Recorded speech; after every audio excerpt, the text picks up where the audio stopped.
নারী পুরুষ নির্বিশেষে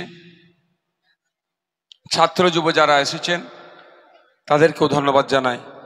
আরও ধন্যবাদ জানাই মিডিয়ার বন্ধুদেরকে, সাথে সাথে প্রশাসনের বন্ধুদের সহযোগিতার জন্য যে সুষ্ঠুভাবে এই প্রোগ্রাম সম্পূর্ণ হতে চলেছে, এদেরকেও আমরা আমাদের এই মঞ্চের পক্ষ থেকে ধন্যবাদ জানাই। বন্ধুগণ, আপনারা উপস্থিত হয়েছেন, নতুন করে আর বলতে লাগবে না। ভোট চাইতে আসলে আগে প্রশ্ন করবেন যে বিগত 5 বছরের মিমি চক্রবর্তীকে তোমাদের কথা শুনে পার্লামেন্টে পাঠিয়েছিলাম, ভোট দিয়েছিলাম, তিনি 5 বছরে এই বারুইপুরের মানুষের কথা, ভাঙড়ের মানুষের কথা, এই যাদবপুরের মানুষের কথা, এই টালিগঞ্জের মানুষের কথা কটা কথা বলেছে তার তথ্যটা আগে আমাদেরকে দাও। জিজ্ঞাসা করবেন না?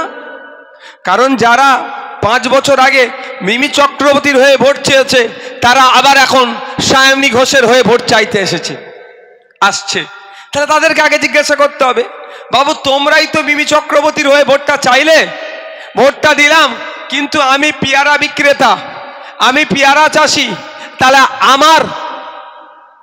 আমার হয়ে কটা কথা পার্লামেন্টে বলেছে সে কথা বলো।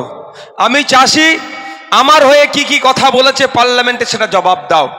আমি মহিলা, আমি যাতে স্বাবলম্বী হতে পারি, আমার হাতে যাতে টাকা আসে, সেই হয়ে কটা কথা পার্লামেন্টে বলেছো, মহিলাদের বলবেন, আওয়াজ তুলবেন, মহিলারা জিজ্ঞাসা করবেন শালীনতা বজায় রেখে। তো আপনি ছাত্র, আপনি জিজ্ঞাসা করবেন যে আমি ছাত্র যুব, আমার হয়ে কটা কথা বলেছে তার জবাব চাইবেন। আপনাদের প্রশ্ন করতে হবে। আজকে প্রশ্ন করেননি বলে বছরে বছরে ভোটের সময় আসে, পড়ে যাই পাখির মতো, ভোট নেয় আর চলে যায় 4.5 বছর। আপনাদের যে এমপির কাছ থেকে যে পরিষেবা পাওয়া দরকার সেটা আপনারা পান না। তাই আপনাদের বলি, সাথে জিজ্ঞাসা করবেন, একটা এমপি 1 বছরে 5 কোটি টাকা ডেভেলপমেন্টের জন্য, উন্নয়নের জন্য পায়, 5 বছরে তাহলে কত পাবে? 25 কোটি টাকা।